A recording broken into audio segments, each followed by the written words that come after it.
மனசு நிறைய அன்போட சாப்பாடு போடுறதுல மதுரைக்காரங்களை மிஞ்ச யாராலையும் முடியாதுங்க.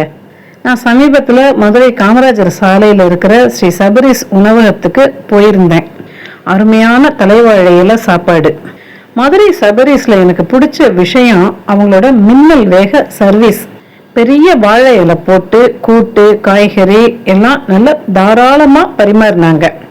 வெங்காயம் தேங்காய் சேர்த்து செஞ்சு பீன்ஸ் பொரியல், பருப்பு அரைச்சி விட்ட புடலங்காய் கூட்டு, தக்காளி கூட்டு, அப்புறம் கீரை கூட்டு, இதெல்லாம் முதல்ல இலையில வச்சாங்க. எல்லாமே அசத்தல் டேஸ்ட். அதுலயும் அந்த பீன்ஸ் பொரியலும் கீரை கூட்டும் ரொம்பவே நல்லா இருந்துச்சு. அப்புறம் டால் ஃப்ரை போட்டு நெய் ஊத்தினாங்க. சாம்பார் கப்புல ஆரம்பிச்சு தயிர் கப்பு வரைக்கும் எல்லா ஐட்டத்தையும் ஒரு ஸ்டாண்ட்ல வரிசையா வச்சு கொடுக்கறாங்க. குவிக் சர்வீஸ்க்கு இது ஒரு நல்ல வழி.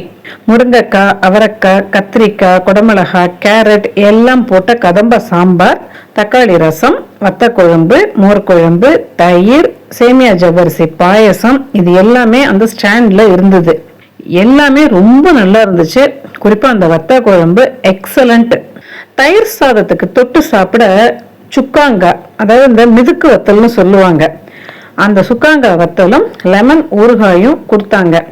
நம்ம வீட்டுல செய்யற இந்த சுக்காங்காய் வத்தல் பொதுவா வேற எந்த ஹோட்டல்லையும் கிடைக்காது. இது மதுரை சபரிஸ் ஸ்பெஷல்னு நினைக்கிறேன். எனக்கு ரொம்ப பிடிச்சிருந்தது. அதே மாதிரி அந்த வத்த குழம்பும் தயிர் சாதத்துக்கு தொட்டு சாப்பிட ரொம்ப அருமையா இருந்துச்சு. கடைசியா பச்சை மிளகாய் மல்லித்தழை போட்ட அருமையான மசாலா மோர். மொத்தத்துல மதுரை சபரிஸ் உணவகத்துல நல்ல உபசரிப்பு, சுவையான உணவு. ஒரு இலை சாப்பாடு 150 ரூபாய்.